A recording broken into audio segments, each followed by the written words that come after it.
A single father gave his last $10 to help a stranded biker on the side of the highway, never knowing that biker was the president of the Hells Angels. The next morning, when 200 motorcycles roared into his driveway, he thought his life was over. He had no idea it was just beginning. Before we continue with Marcus's incredible story, if tales of unexpected kindness and life-changing moments inspire you, please subscribe to Everyday Kindness Stories. Hit that bell icon so you never miss a story that reminds us good people still exist. The gas station fluorescent lights flickered against the November darkness as Marcus Henderson counted the crumpled bills in his wallet one more time. $10. That was it. That was all that stood between him and his daughter Emma's school lunch money for the week. He closed his eyes, feeling the weight of the world pressing down on his 32-year-old shoulders. 3 months ago, the factory had closed. 3 months of sending out resumes that disappeared into the void. 3 months of watching his savings evaporate like morning dew under a merciless sun. "Daddy, are we going home now?" Emma's voice drifted through the truck's open window. She was 7 years old, with her mother's dark curls and a smile that could break his heart and mend it in the same instant. "Just a minute, sweetheart." He'd been driving home from another failed job interview when the truck's gas light had started blinking. Of course it had. That's how life worked lately, one problem stacked on top of another until the whole tower threatened to collapse. Marcus was about to pump the gas when he heard it, a deep guttural roar that made the pavement vibrate. A massive Harley-Davidson came limping into the gas station, black smoke pouring from its exhaust. The bike looked like it had seen better days, and so did its rider. The man who climbed off was enormous, leather vest stretched across broad shoulders, arms covered in tattoos that disappeared into heavy black gloves. A thick gray beard hung down to his chest, and across his back in bold letters read, "Hells Angels MC, President." Marcus instinctively moved toward his truck, toward Emma. But then he saw the man's face. Beneath the hard exterior, beneath the intimidating presence, there was something else. Exhaustion, pain, the kind of weariness that Marcus recognized because he saw it in his own mirror every morning. The biker approached the station attendant, a kid who couldn't have been more than 19. "Bike's dying," the man said, his voice like gravel. "Need to get her looked at. You got a mechanic?" The kid shook his head, stepping back slightly. "Closed. Won't be open till Monday." "What day is it?" "Friday night." The biker's shoulders sagged. For a moment, this giant of a man looked small. How much for a tow into the next town? 150 at least. Maybe more at night. Marcus watched as the biker pulled out his wallet, watched as his face fell. He could see it from across the lot. The wallet was empty except for a single card. "Card reader's been down all day," the attendant said, almost apologetically. "Cash only." The biker stood there, silent, staring at his broken-down machine. Then he looked up at the dark highway stretching in both directions, disappearing into nothing. Marcus knew that look. It was the look of a man with no options left. His hand was moving before his brain could stop it, pulling out his wallet, pulling out that $10 bill, Emma's lunch money, the electric bill extension, the small buffer between barely making it and not making it at all. "Excuse me," Marcus heard himself say, walking toward the biker. His heart hammered in his chest. Everything he'd ever heard about motorcycle gangs flashed through his mind.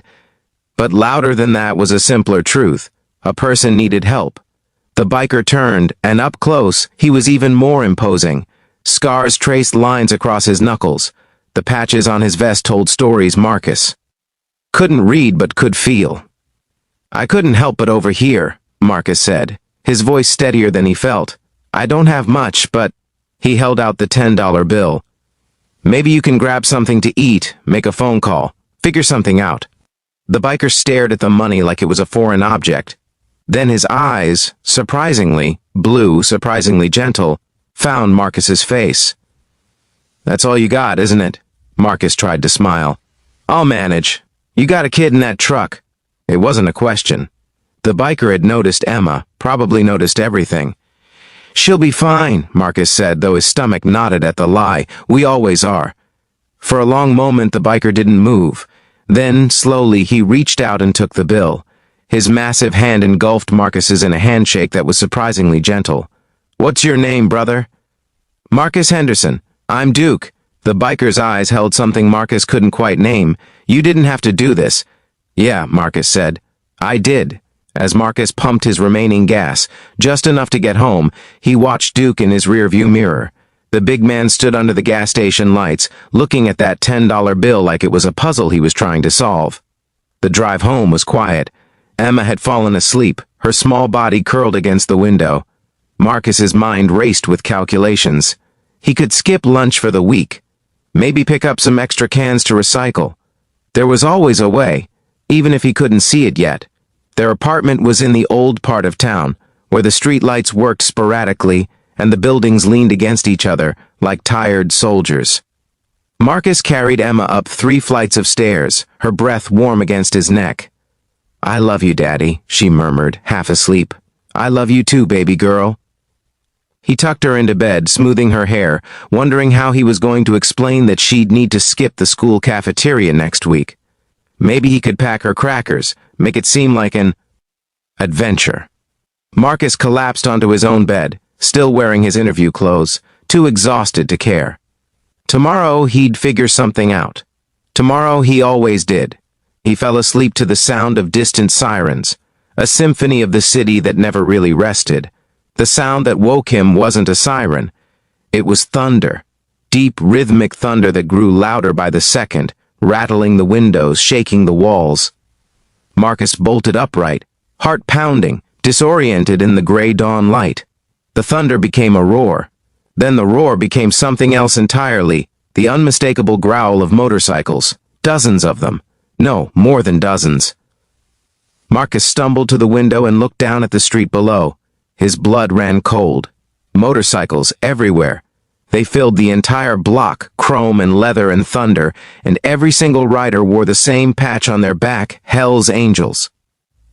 Oh God, Marcus whispered. His hands started shaking. Had he insulted Duke somehow? Was this some kind of gang thing he didn't understand?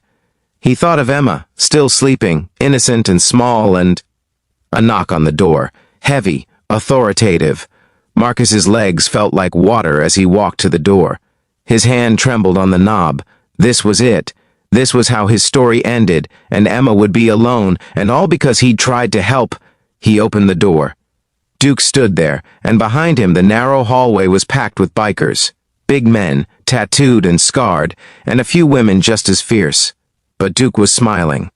Morning, Marcus. I don't understand. Can we come in? Got something to show you.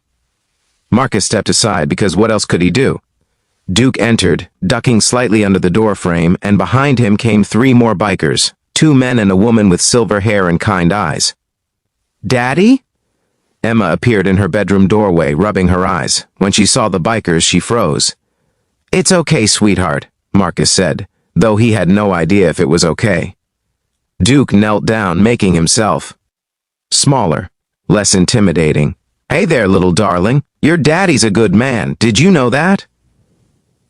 Emma nodded slowly, then looked at her father for confirmation.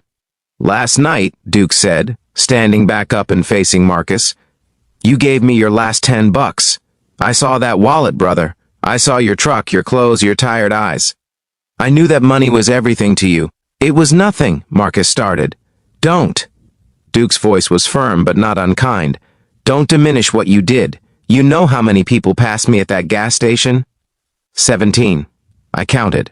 17 people who saw me, saw my bike, saw my colors, and decided I wasn't worth their time. But you had less than any of them, and you stopped. One of the other bikers stepped forward, a man with a weathered face and reading glasses perched on his nose. I'm Stone. Been riding with Duke for 30 years. Last night he called the whole charter. Told us about you. We asked around, the silver-haired woman said. Found out about the factory closing. Found out you've been looking for work for 3 months. Found out you're a welder, a good one. Marcus's head was spinning. How did you... We got connections, Duke said simply. This city's got a lot of people in it, and some of them owe us favors. Good favors, the kind where we help them when nobody else would. Stone pulled out an envelope. There's a construction company across town, steel high-rises, bridges, the kind of work that needs skilled welders. Boss is a friend. He's expecting you Monday morning. Job's yours if you want it. Marcus stared at the envelope like it might vanish. I can't just— Yes, you can, Duke said. But that's not all. Another biker stepped forward, this one younger, maybe mid-30s, with kind eyes behind dark sunglasses. Name's Axel. I run a youth program, keeping kids off the streets, teaching them trades. Welding, mechanics, electrical work. We could use a guy like you, someone who knows what it's like to struggle. Someone with a good heart. Part-time, paid, flexible around your main job. The silver-haired woman smiled. I'm Mama Rosie. Been with this club longer than most of these boys have been alive. We take care of our own, and you're one of ours now, whether you meant to be or not. The brothers and sisters outside, Duke continued, gesturing toward the window. They all chipped in. Every single one of them. Some gave a little, some gave a lot. But everyone wanted to help. Stone opened the envelope and pulled out a check. Marcus looked at the number and his knees actually buckled. Duke caught him. That's $10,000. First month's rent paid up, Mama Rosie said. Deposit on a better place if you want it. School supplies for Emma. Groceries. A buffer so you can breathe for a minute. Marcus's eyes burned. He tried to speak but couldn't. His throat had closed up completely. There's more, Duke said gently. The bike you saw last night? That wasn't an accident. That bike was running fine until I saw you at that gas station looking like the weight of the world was about to crush you. I knew that look, brother. I've been there. 20 years ago I was sleeping under bridges, drinking myself to death, convinced the world had forgotten I existed. He paused, and something vulnerable crossed his face. Then someone helped me, didn't know me, didn't care about my past, just saw a human being who needed help. That person saved my life. I've been looking for ways to pay it forward ever since. The test, Marcus whispered, understanding dawning. Not a test, Duke corrected. An opportunity. For both of us.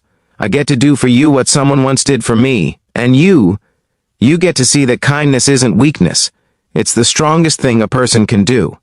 Emma had crept closer during the conversation, and now she stood beside her father, looking up at these imposing strangers who had invaded their small apartment.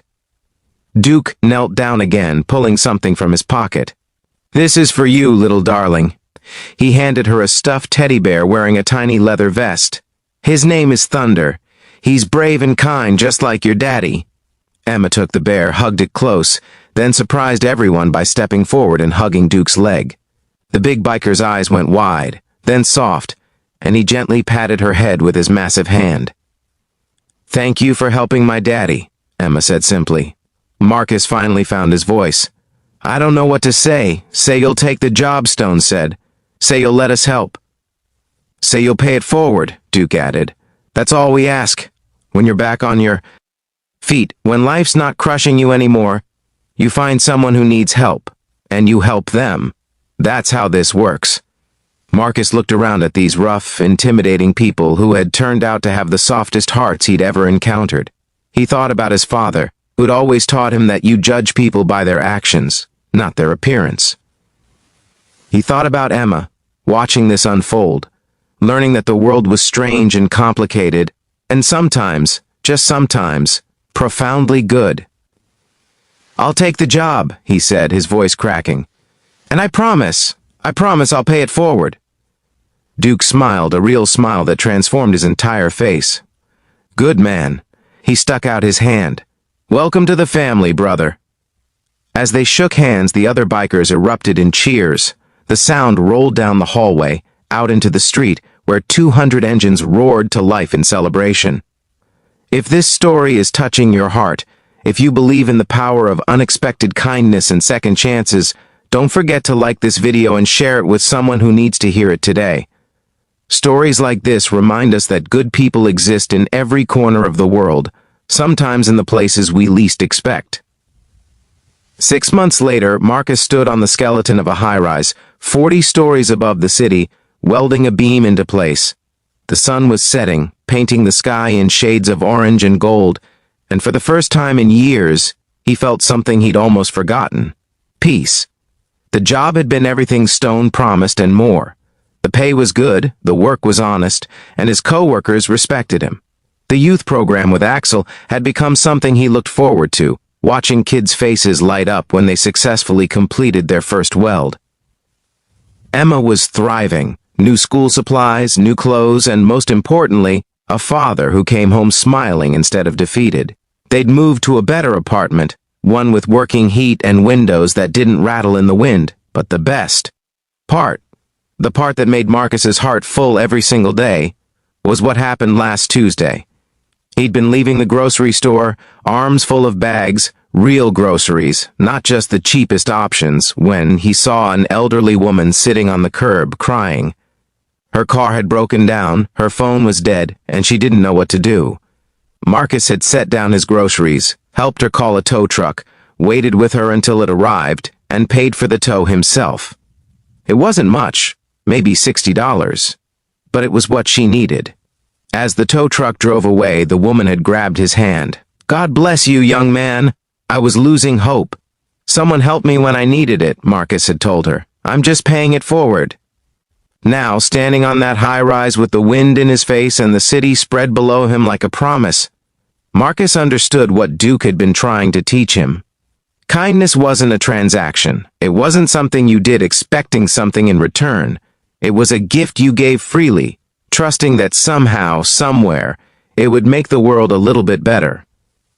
His phone buzzed. A text from Duke Youth Center fundraiser next month.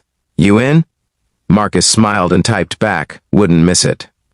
That evening, after work, Marcus picked Emma up from her after-school program. She ran to him like she always did, launching herself into his arms, and he caught her like he always would. "Guess what, Daddy?" she said, eyes bright. "I shared my lunch with a new girl today. She forgot hers at home and she was really sad." Marcus felt his chest tighten with pride. "You did? Uh-huh. You always say we should help people when we can. And I can share my sandwich. It's not hard." He held her close, this perfect small person who was learning the most important lesson life had to offer, that we're all connected, that what we do for others matters, that kindness is never wasted. "I'm so proud of you, sweetheart. I learned it from you, Daddy." As they walked to the truck, the same truck, still running, but now with new tires and a full tank, Marcus thought about that night at the gas station. He'd given away $10, expecting nothing, hoping only that it would help someone in need. He'd received so much more than money. He'd received hope, community, purpose, and proof that the world still had good in it.